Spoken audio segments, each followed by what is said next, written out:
할렐루야.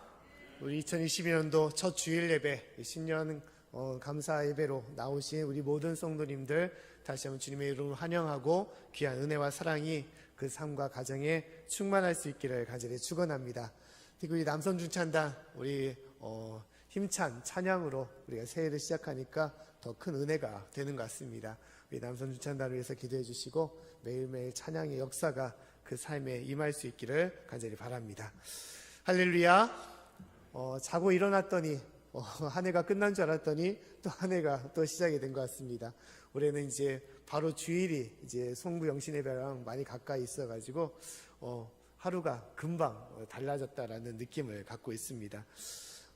우리가 새해를 시작한다는 거 보통 이렇게 그냥 평범하게 생각하면 똑같은 일상의 하루입니다. 뭐 다른 것이 아니에요. 그냥 아침에 해가 뜨고 또 해가 지는 평범한 하루인 것입니다. 하지만 우리가 1년의 단위를 나누다 보니까 이제 새해를 우리가 맞이하게 되는 것이고 또한 새로운 마음으로 또한 한 해를 우리가 시작되는 것입니다. 우리에게 주신 그 한 해에 대한 어떤 기대와 소망으로 우리가 살아가야 되는 것이죠. 지난 목요일 날 이제 저희 막내가 이제 방학을 하고 종업식을 하고 이제 집으로 오게 되었습니다. 그 새로운 반 배정을 받고 오게 된 거예요.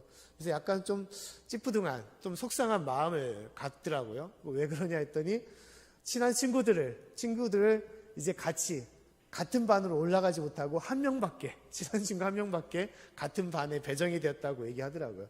그래서 떨어지니까 속상하다라고 생각을 하는 것입니다. 그래서 말하기를, 친한 친구들은 떨어졌지만 이제 새 학년에서 더 새로운 친한 친구들을 만나고 또 새로운 선생님을 또 만나지 않겠니? 그런 기대로 이제 올라가면 좋겠다라고 얘기를 했습니다.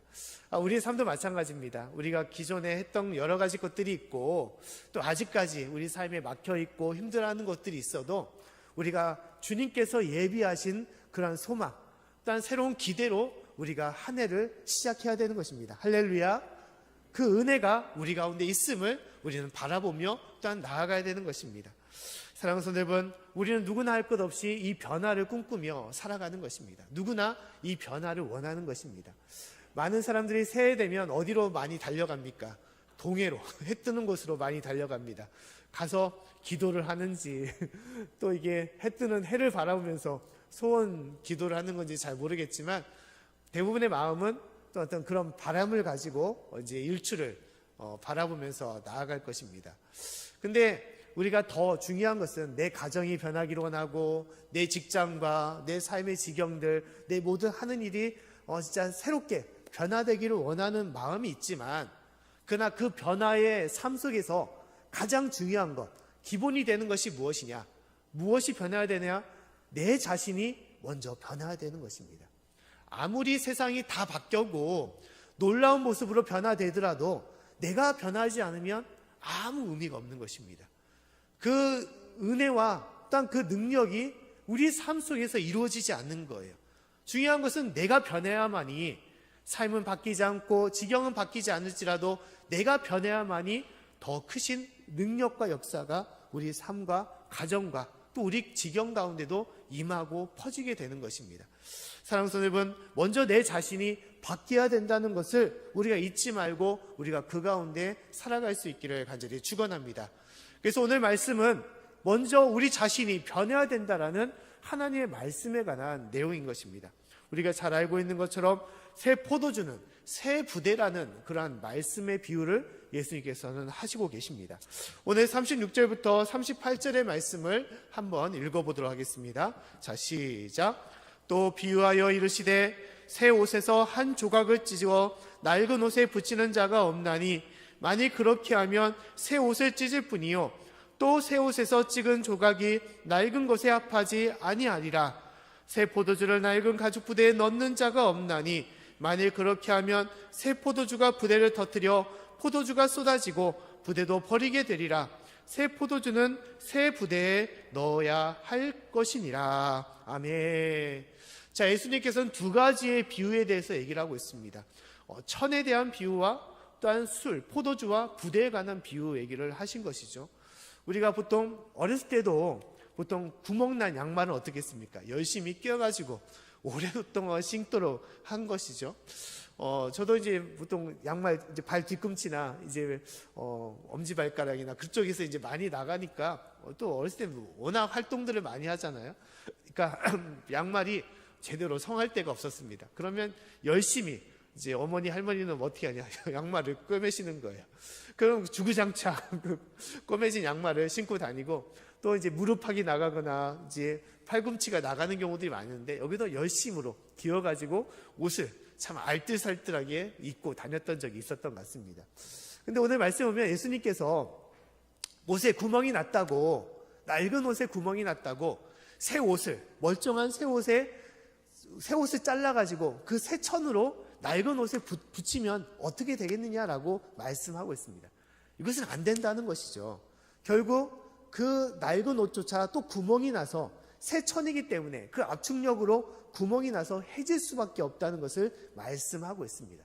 그래서 낡은 옷을 메꾸려고 하지 말고 오히려 새 옷으로 변화를 가져라라고 말씀을 하고 있는 것입니다. 두 번째 비유도 마찬가지입니다. 새 포도주가 있는데 그 새 포도주를 어디에 담아야겠느냐, 새 부대에 담아야 되지 않냐라고 말씀을 하고 있습니다. 옛날에는 우리가 와인병처럼 유리병이 없었습니다. 대부분 가죽으로 이제 짐승의 가죽으로 부대를 만들었는데 그 부대를 이제 오래오래 동안 쓰게 되는 것이죠. 근데 새 술을 낡은 부대에 담게 되면 어떻게 됩니까? 그 발효성이 너무 크기 때문에 포도주가 부풀어서 그 부대가, 낡은 부대가 감당을 못하게 되는 것이죠. 결국 터져버리기 때문에 예수님께서 말씀하기를 새 포도주는 어디에 담아야 되느냐, 새 부대에 담으라라고 말씀을 하고 있다는 것입니다. 새 옷으로 거듭나고 또한 새 부대로 너희가 거듭나야 된다는 것을 우리에게 말씀을 하고 있는 거예요. 근데 우리가 말씀을 읽으면서 그 말씀을 잘 알기 위해서는 어떻게 읽어야 되냐, 그 앞뒤 맥락을 우리는 바라볼 필요가 있습니다.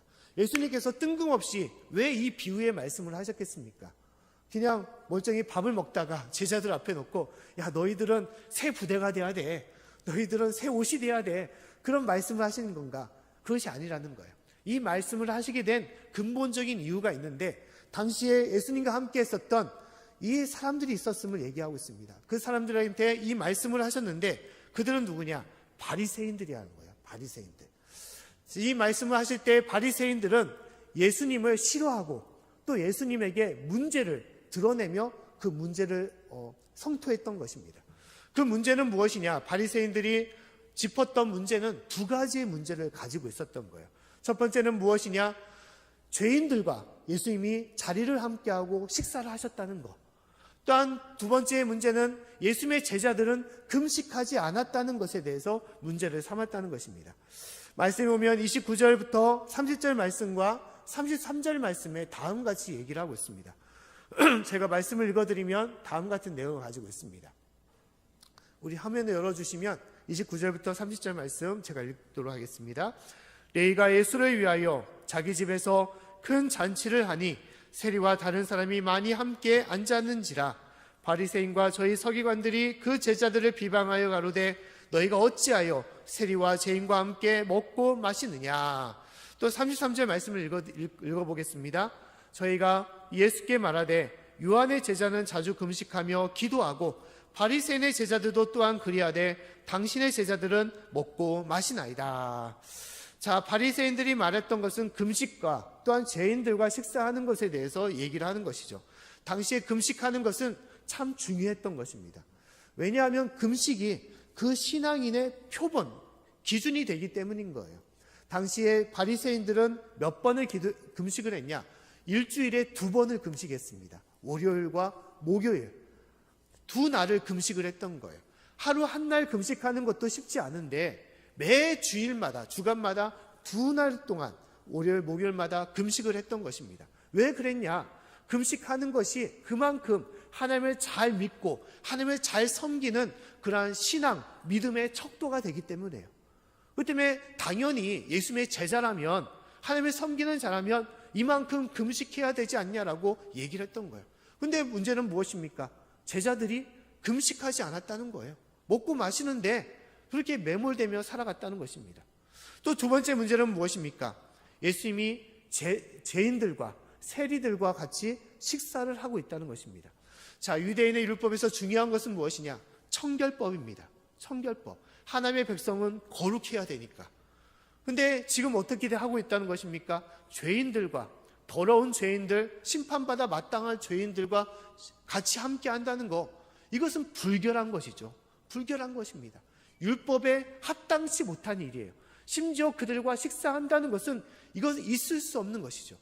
바리새인들은 이 문제를 놓고 어떻게 당신이 메시아라고 랍비라고 할 수 있는데 어떻게 죄인들과 더러운 사람들과 식사를 하고 심지어 금식은 하지 않으며 어떻게 참된 신앙의 모습을 보이지 않냐라고 얘기를 하고 있다는 거예요. 이러한 이야기를 듣고 예수님께서 말씀하신 것이 무엇이냐? 이 비유에 관한 말씀입니다. 주님께서 말씀하기를 너희가 참으로 하나님을 제대로 믿고 따른다면 중요한 것은 무엇이냐?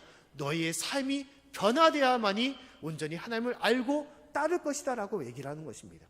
그들이 그렇게 요구하고 강조했던 금식 또한 청결함, 이것은 잘못된 것임을 예수님께서 말씀하고 있다는 거예요. 금식을 왜 하느냐라고 묻고 있는 것입니다. 당시에 이 유대인들이 이틀 동안 금식을 했는데 당시에 이스라엘 사람들의 모습은 무엇이냐? 로마의 지배 아래에 있어서 그들은 가난하고 헐벗은 가운데 있었습니다. 먹는 것이 제대로 갖춰져 있지 않은 거예요. 그 때문에 대부분의 사람들은 본의 아니게 원하지 않는 금식을 하면서 지냈던 거예요. 먹을 것이 없어서. 우리가 그 단정적으로 볼 수 있는 이야기가 뭐냐? 오병이어의 이야기죠. 오병이어. 5,000명이나 되는 사람들이 예수님의 말씀을 듣기 위해서 모였는데 문제는 무엇입니까?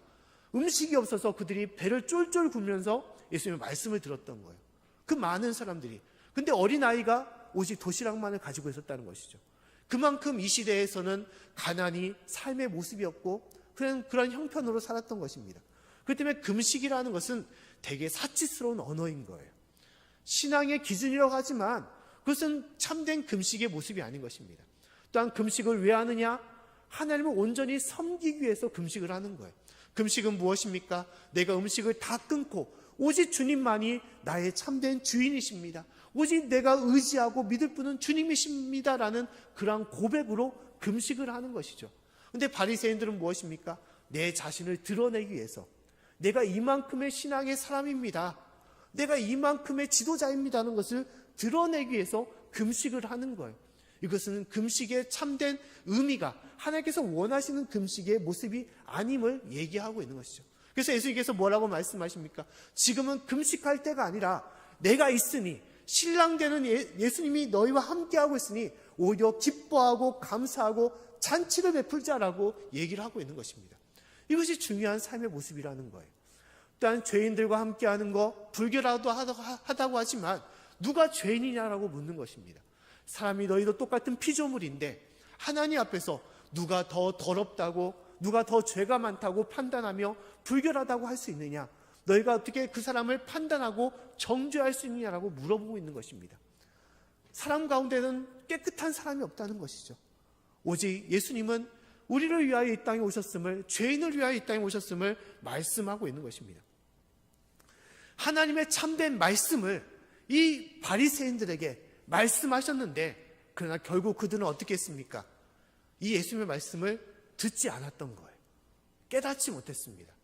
심지어 자기 앞에 같이 있는 이 예수님을 참된 메시아로서 우리의 구원주로서 그들은 여기지 않고 오히려 예수님을 붙잡고 어떻게 했습니까? 십자가에 못 박아 손과 발에 못을 박고 예수님을 죽이기까지 예수님을 고통당하며 힘들게 했던 것입니다. 이것이 바뀌지 않은 삶의 모습이라는 거예요. 새 시대의 새 은혜가 또한 새 능력이 예수님을 통하여 이 땅에 오셨는데 아직까지 그들의 눈이 멀고 영적인 눈이 멀고 영적인 귀가 닫혀서 영적인 마음이 닫혀서 예수님을 알지 못하고 예수님을 따르지 못했던 것입니다. 그 때문에 중요한 것이 무엇입니까? 바뀌어야 된다는 거예요. 우리 자신이 바뀌어야 되고 참 새 부대로 새 옷으로 우리가 변화되지 않는다면 아무리 하나님의 놀라운 역사와 능력이 또 예수님이 우리 가운데 임하셔도 우리가 그것을 감당하지 못하고 터져버리는 그런 삶이 될 수밖에 없음을 말씀하고 있는 것입니다.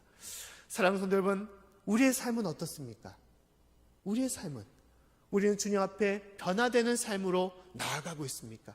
올 한 해 새 해를 하나님께서 허락하셨는데 내가 변화된 부대로서 변화된 하나님의 그릇으로서 주님께 나아가 주님의 그 은혜와 능력으로 우리가 살아가고 있습니까? 중요한 것은 내 자신이 변화되어야 되는 것이죠. 우리는 살아가면서 아이고 내가 좋아져야 되는데 내 아내만 바뀌었으면, 내 남편만 바뀌었으면 참으로 좋을 텐데, 또 나를 힘들게 하는데 그 사람이 하나님의 은혜를 받고 그 사람이 바뀌었으면 참으로 좋을 텐데 라는 그런 얘기를 할 때가 많이 있어요. 근데 무엇이 정작 바뀌어야 되는 것입니까? 내 자신이 바뀌어야 되는 거예요. 누구를 탓하거나 누구를 바라볼 필요가 없습니다. 내가 변하지 않는 이상 하나님의 크신 은혜와 또한 기적과 능력은 우리 가운데 임하지 못합니다. 누구를 통해서 오는 것이 아니라 먼저 내 자신을 통하여 하나님께서 이루시게 하는 것입니다. 특히 우리가 신앙의 모습이 바뀌어야 됨을 하나님께서 말씀하고 있습니다. 특히 우리 변화되지 않은 신앙의 모습이 무엇일까 생각해보면 모태신앙이 그럴 때가 참 많이 있습니다. 우리 모태신앙을 우리가 좀 얘기할 때 못한다는 신앙을 많이 하죠. 모태해서 모태신앙. 근데 저도 어렸을 때부터 어머니의 뱃속부터 믿었던 성도이기 때문에 저도 모태신앙을 가지고 있습니다. 그래서 참으로 그것을 참 잘 알고 있어요. 모태신앙이 어떤 건지. 모태신앙은 참 변하지 않습니다. 바뀌지 않아요. 오랫동안 교회를 다녀도 그 마음이 참으로 안 바뀝니다. 왜냐하면 다 알고 있기 때문에. 척하면 착이죠. 어렸을 때부터 유치부부터 이제 교회 학교를 다니고 또한 청년을 다니고 말씀을 끊임없이 듣다 보니까 그 말씀 척 들으면 이것이지 다 알고 있는 거예요. 다 알고 있기 때문에 그 믿음이 바뀌지 않습니다. 그냥 꽂아놓은 보리짝처럼 매일 습관처럼 자리를 차지하고 앉아있고 눈은 뜨고 있지만 말씀은 듣고 있지만 딴 생각에 빠져서 그 자리를 임할 때가 많이 있습니다. 그러다 보면 아무리 오랫동안 믿음 생활해도 결국은 10년 전이나 20년 전이나 똑같은 나로 그러한 믿음으로 살아가고 있는 거예요. 살아가고 있는 것입니다. 열매 없이 기쁨 없이 감사와 은혜 없이 그냥 맹목적으로 그냥 습관적으로 그냥 의식적으로 그렇게 신앙생활을 하는 것입니다. 또 우리가 바뀌지 않는 신앙은 또 뭐 있습니까? 나의 공로를 앞세우는 신앙이 그럴 때가 많이 있습니다. 우리가 보통 그런 얘기를 많이 합니다. 내가 교회 생활 몇 년을 했는데, 내가 신앙생활 몇 년을 했는데 라는 그런 얘기를 할 때 있어요. 또 어떤 분들은 내가 누군데, 내가 집사고 권사고 장로다 라면서 나의 공로를 앞장 세우는 경우들이 많이 있습니다. 내가 예전에는 이만큼 전도를 했고 이만큼 내가 교회를 해서 했었는데, 내가 성경을 이만큼 몇 번이나 내가 통독을 했는데 내가 이런 사람이야 하면서 내 믿음과 신앙생활을 내세울 때가 있는 것이죠. 하지만 아무리 신앙생활을 오래 해도 근본적으로 지금 이 순간 내 믿음이 바뀌어야만이, 내 삶이 바뀌어야만이 하나님의 은혜가 나를 통해서 역사하는 것입니다. 그러지 않으면 아무리 오래 다녀도 아무 소용이 없는 거예요. 아무리 어떠한 직분을 가지도 소용이 없는 것입니다. 한 이러한 우스갯소리가 있습니다. 어떤 장로님과 권사님과 또 이제 집사님과 이제 목사님이 이제 한날 한시에 하나님의 부르심으로 이제 하나님의 나라로 가게 되었습니다. 그 장로님이 이제 딱 천국에 들어갔는데 익숙한 사람이 눈에 띄는 거예요. 누구였냐? 집사님이었습니다.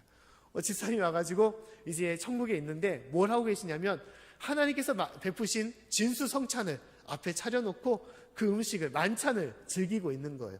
야, 속으로 생각하기에 장로님께서 우리 집사님 참 이 땅에서 열심으로 하나님을 섬기고 주님을 따랐나 보다, 하나님께서 그만큼 사랑하셨나 보다라고 그렇게 생각했던 거예요. 그 딱 생각나는 게 누구냐? 누가 생각났겠습니까? 목사님이 생각났죠. 목사님은 어디 계실까? 많이 둘러봤다가 보이지 않는 거예요. 그래서 혹시나 하나님께서 VIPC 좋은 곳에다가 따로 더 좋은 곳으로 차려놓으신 거 아닌가라고 생각을 했던 거예요. 그리고 이제 옆에 있는 천사에게 물어봤죠. 아유, 천사님, 우리 제가 섬겼던 목사님이 계시는데 그 목사님 혹시 어디 계시냐고 딱 물어본 거예요. 그자의 천사가 말하기를, 아유, 그 목사님이요? 목사님 너무 바쁘세요? 라고 그렇게 얘기하시는 거예요. 그자 장로님에게 말하기를, 아니, 뭔데 천국까지 와가지고 이게 바쁘시냐고. 그러니까 천사가 말하기를, 지금 목사님 배달 나가셔가지고 음식 전달하느라고 바쁘시다고 그렇게 얘기를 하시는 거예요. 이것은 무엇을 말합니까? 직분이 중요하지 않다는 것이죠. 목사의 직분이라도 하나님 앞에는 아무것도 아님을 얘기하는 있는 것입니다. 목회자가 듣기에는 좀 쓴소리 같은 것이지만 제가 생각하기에는 참 옳은, 우스갯소리지만 옳은 말씀이다라고 저는 생각이 됩니다. 하늘나라에 가면 집사가 어디 있고 권사가 어디 있고 장로가 어디 있고 목사가 어디 있습니까? 직분이라는 것은 하나님의 일을 감당하라고 주님께서 주시는 거예요. 이 땅에서 주님의 일을 하라고 주님께서 주시는 것이지, 천국에는 오직 무엇만 있습니까? 천국에는 성도만 있는 거예요. 할렐루야. 거룩한 하나님의 자녀들만 있는 것입니다. 내가 하나님의 아들로서, 딸로서, 그 자녀의 권세로서 주님께 나아가는 것이지 어떠한 직분의 공로나 그 자랑도 있을 수가 없는 것입니다. 오직 하나님은 하나님을 온전하게 믿고 사랑하는 자, 주님을 따르는 자를 기억하시고 그 가운데 주님의 귀한 은혜와 능력을 우리에게 허락하시는 것입니다. 오늘 말씀에 오직 변화된 사람만이, 자신의 온전한 모습을 알고 주님 앞에 변화된 사람만이 주님의 은혜와 그 능력을 우리가 알고 깨달을 수 있음을 말씀하고 있습니다. 예수님이 이 땅에 무엇으로 오셨냐? 죄인을 구원하러 오셨습니다. 죄인을 부르러 이 땅에 오셨다라고 말씀하고 있습니다. 오늘 31절과 32절 말씀 한번 같이 읽어보겠습니다. 자, 시작. 예수께서 대답하여 가라사대 건강한 자에게는 의원이 쓸데없고 병든 자에게라 쓸데있나니 내가 의인을 부르러 온 것이 아니요 죄인을 불러 회개시키러 왔노라. 아멘. 자, 죄인을 부르러 이 땅에 예수님께서 오셨다라고 말씀하고 있습니다. 그리고 예수님께서 부르셨다는 것이죠. 부르셨는데 누가 달려갔습니까? 누가 예수님께로 나아갔습니까? 바리새인들이었습니까? 결코 아니었습니다. 누가 나갔냐? 오늘의 말씀에 보면 죄인된 세리, 이 레위가 예수님께로 나아갔다라고 말씀하고 있습니다. 27절과 28절 말씀을 한번 같이 읽어보겠습니다. 자, 시작. 그 후에 나가사 레위라 하는 세리가 세간에 앉은 것을 보시고 나를 쫓으라 하시니 저가 모든 것을 버리고 일어나 쫓으니라. 아멘. 오직 레위만이 예수님께 나아갔다라고 말하고 있습니다. 예수님께서 부르실 때, 나를 쫓으라고 예수님께서 부르실 때 세리가, 이 레위가 느끼기를 내가 죄인인데, 내가 진정한 죄인인데, 내가 예전에는 레위로서, 이 세리로서 내가 살아왔지만 내가 예수님 앞에서는 진정한 죄인임을 그가 깨닫고 그 부르심에 아멘, 주님 제가 가겠습니다, 주님만을 따르겠습니다라고 주님께 나아갈 때 예수님께서는 그를 죄인이 아니라 세리가 아니라 예수님의 참된 제자로 세워주시고 그를 인도해 주신 것입니다. 사랑하는 성도 여러분, 지금 이 순간에도 주님께서는 우리를 부르시고 계십니다. 그때 나아가는 사람은 누굽니까? 내가 부족한 것을 깨닫고, 내가 연약한 죄인임을 깨닫고, 내가 진실로 하나님 앞에 설 수밖에 없는 참된 주님의 성도임을 깨닫고 주님께 나아가는 자, 변화되어 주 앞에 참된 부대로서 주 앞에 세움받는 자, 그만이 오직 주님께 나아갈 수가 있는 것입니다.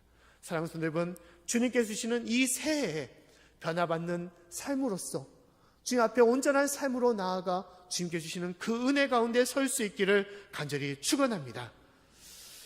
또 오늘 말씀에 우리가 알아야 될 것은 이 새 포도주, 새 부대에 담겨야 되는 새 포도주는 누구냐? 바로 예수님이시다라고 말씀하고 있습니다. 예수님은 포도주와 같이 엄청난 능력과 또한 기적의 역사를 갖고 계시는, 우리 가운데 역사하시는 귀한 분이심을 말씀하고 있습니다. 예수님께서 이 복음서에서 사역을 하실 때 놀라운 이적들이 많이 생겼습니다. 죽은 자가 살아나고 병든 자를 고치시고, 또한 거센 풍랑을 잠잠케 하는, 또한 많은 이들을 배부르고 많은 이들을 살리시는 그러한 역사와 능력을, 기적을 베푸셨던 분이 바로 예수님이시죠. 또 예수님의 가장 큰 은혜는 무엇입니까? 그 영적으로 죽어가는 자, 심판 가운데 거하는 자의 모든 인류를 주님의 그 생명의 보혈로서 그 영혼을 살리시고 구원하셨던 그 놀라운 역사가 예수님을 통하여 이루어졌음을 말씀하고 있는 것이죠. 예수님을 품는 자, 예수님을 영접하는 자, 믿고 따르는 자에게는 이러한 놀라운 역사와 능력이 지금 이 순간에도 임하고 있음을 우리에게 말씀하고 있는 것입니다. 고린도후서 5장 17절 말씀에 다음같이 주님께서 말씀하고 있습니다. 우리 말씀을 같이 한번 읽어보겠습니다. 자, 시작. 그런즉 누구든지 그리스도 안에 있으면 새로운 피조물이라. 이전 것은 지나갔으니 보라 새 것이 되었도다. 아멘. 누구든지 그리스도 안에 있으면 어떻다는 것입니까? 새로운 피조물이다라고 말씀하고 있어요. 주님께서 우리 가운데 임하시고 우리 가운데 역사하실 때 나를 변화시키고 나의 삶과 가정과 지경을 이끌어 주시사 놀라운 능력과 축복을 우리 가운데 주심을 말씀하고 있는 것입니다. 그 예수님을 믿고 따르라라고 얘기하고 있는 거예요. 네 모든 것을 다하여 이 예수님을 믿고 따르라, 섬기라라고 말씀하는 것입니다. 영접하지 않는다면 새 해가 밝고 새 시대가 밝았지만 우리 가운데는 아무 능력과 아무 기사와 또한 하나님의 역사가 임할 수가 없음을 말씀하는 것입니다. 보통 우리가 신앙생활하면서 이런 말을 많이 할 때가 있습니다. 적당히 믿어. 좀 적당히. 너무 좀 지나치게 하지 마. 매일 죽자 살자 교회 다니고 예배드리고 기도하고 말씀 좋다고 있고 그게 무슨 소용이 있어? 좀 적당히 믿어 라는 얘기를 많이 하죠. 믿음 생활하는데 너무 극적으로 가지 말라는 거예요. 하지만 적당히 믿는 것이 믿는 것입니까? 하나님은 우리에게 말씀하기를 야, 윤 목사야 적당히 믿어라. 그냥 좀 다른 사람처럼 그냥 믿음적으로 그냥 보이는 것대로 믿어라라고 우리에게 말씀하십니까? 하나님은 우리에게 그렇게 말씀하지 않으세요. 우리에게 뭐라고 말씀하십니까? 내 마음을 다하여 내 목숨을 다하여 내 힘과 내 뜻을 다하여 주님을 사랑하고 믿으라라고 말씀하고 있습니다. 할렐루야. 이것이 참된 믿음인 것입니다. 적당히 믿는 것, 이것은 변화되지 않는 모습이고 주님을 온전하게 영접하거나 모실 수 없는 심령임을 말씀하는 것입니다. 우리가 살아갈 때 참으로 극적으로 또한 나의 모든 에너지를 품으면서 살아갈 때가 있습니다. 어떤 때일까 생각하다가 우리가 연애할 때 그럴 때가 아닐까라고 생각합니다. 저도 이제 연애 시절이 있었는데 이제 연애를 하게 되면 어떻게 했냐? 이제 뭐 앞뒤 안 가리고 연애할 때가 있죠. 아무 생각 없이. 이제 저희 이제 안 사람하고 이제 연애를 하는데 어떤 일이 있었냐? 이제 사귀다가 이제 떨어지게 될 때가 있었습니다. 사역에 교회가 달려가지고 이제 저는 전주에서 사역을 하고 저희 안 사람은 이제 서울에서 사역을 하게 됩니다. 이제 그래서 이제 일주일에 한 번은 이제 만나게 되는 거예요. 쉬는 날. 그 쉬는 날이 무엇입니까? 교육자는 월요일 날 쉬게 되죠. 그때 월요일 날 만나는 거예요. 이제 제가 올라가거나 이제 안 사람이 제가 내려오는데 이제 안 사람이 이제 서울에서 전주로 내려오게 되면 어떻게 하냐? 전주에서 이제 같은 시간을 보내고 이제 어떻게 했냐? 이제 해가 떨어질 때 되면 차가 없었으니까 버스를 타고 서울로 올려 보냅니다. 그러면 그냥 보냅니까? 따라가야죠. 따라갑니다. 그냥 미안하고 그러니까. 따라가면 이제 마지막 막차를 타고 이제 제가 또 버스를 타고 내려오는 거예요. 왔다 갔다를 반복을 하는 것입니다. 몇 달 동안 그랬는지 몰라요.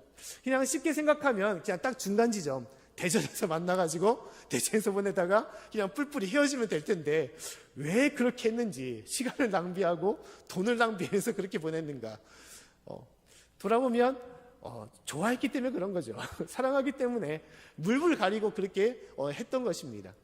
그리고 나서 힘드니까 결국 어떻게 했냐? 결혼했던 것입니다. 근데 우리의 삶도 마찬가지예요. 우리가 하나님을 사랑한다면 어떻게 해야 됩니까? 하나님을 사랑한다면 내 형편과 내 모습을 우리가 바라보면서 하나님을 믿습니까? 그런 것이 아니에요. 하나님이 나의 아버지가 되시고 나의 구주가 되심으로 진실로 내 모든 것을 다하여 주님을 섬기고 사모하며 주님을 사랑하며 나아가는 것입니다. 이것이 참된 모습인 것이죠. 예수님께서 베드로를 부르실 때 뭐라고 부르셨습니까? 나를 쫓으라, 나를 따르라라고 말씀하고 있습니다. 그리고 내가 너를 사람을 낚는 어부가 되게 하겠다라면서 모든 그물과 배를 버리고 가족을 버리고 예수님을 쫓으라라고 말씀하셨어요. 그때 베드로가 어떻게 대답했습니까? 예수님, 아이고 좀 시간을 주십시오. 지금 하는 일도 있고 그물도 말려야 되고 또한 배도 정리해야 되고 예수님을 따르려면 제 가족도 좀 이별도 하고 좀 그렇게 시간을 좀 가져야 되지 않습니까? 내 삶의 계획도 있는데 일을 다 마치고 떠나야 되지 않겠습니까? 왜 이렇게 무리하십니까? 좀 적당히 하십시오, 예수님. 그렇게 된다면 베드로가 어떻게 되겠습니까? 하나님께서 베드로를 부를 때까지 베드로는 오직 물고기만 낚는 어부가 될 수밖에 없을 것입니다. 하지만 베드로가 결단하여 예수님 제가 따르겠습니다, 아멘하며 주님을 순종하겠습니다, 모든 것을 다 내려놓고 주님을 따름을 통하여 베드로는 사람을 낚는 어부가 되었던 것이고, 하나님 예수님의 제자가 되었고 하나님의 사도가 되었고, 주님 앞에 놀라운 은혜와 능력으로 살아가는 주님의 참된 일꾼이 되었던 것입니다. 그 가운데 병든 자를 고치게 하고 죽은 자를 살리게 하고 감옥의 문을 열고 또 주님의 복음을 통하여 사망의 모든 것을 끊어버리는 놀라운 역사를 하나님께서는 베드로를 통하여 이루게 하신 것입니다. 사랑하는 성도 여러분, 우리의 삶도 마찬가지입니다. 우리가 진실로 변화되고 예수님을 영접할 때만이, 내 마음을 다하여 예수님을 모실 때만이 주님이 나를 통하여 역사하시고 우리 가정과 우리의 모든 삶의 지경을 축복하시고 새 은혜, 새 능력, 새 능력을 우리 가운데 허락하여 주시는 것입니다. 사랑하는 성도 여러분, 진실로 새해 변화되는 삶으로서 주님의 그 은혜를 맛보며 나아갈 수 있기를 간절히 축원합니다. 우리가 내일부터 우리가 신년 축복 새벽 기도를 같이 하지 않습니까? 쉬운 것이 아니죠. 쉬운 것이 아닙니다. 하지만 우리가 주님을 사랑한다면 그 어떠한 고난이 있고 또 어려움이 있어도 우리가 이 모든 것을 마땅히 감당하며 주님께 나아가지 않습니까? 우리 양지교회는 전쟁의 그 틈바기 통해서도 끝까지 하나님을 믿고 섬겼던 그런 교회였고 많은 역사를 가진 교회였습니다. 그 믿음의 유산을 우리가 간직하며 살아가고 있는 거예요. 우리가 올 한 해도 삶에 어떠한 시련과 역경이 있을지라도 그로 인해서 주눅들거나 위축되거나 절망하는 것이 아니라 오직 하나님의 놀라운 역사를 우리가 소망하며 주님을 모심을 통하여 이 모든 어둠을 몰아내고 주님 앞에 온전히 주시는 새 능력과 새 은혜를 이룰 수 있는 저와 여러분의 삶이 될 수 있기를 간절히 축원합니다.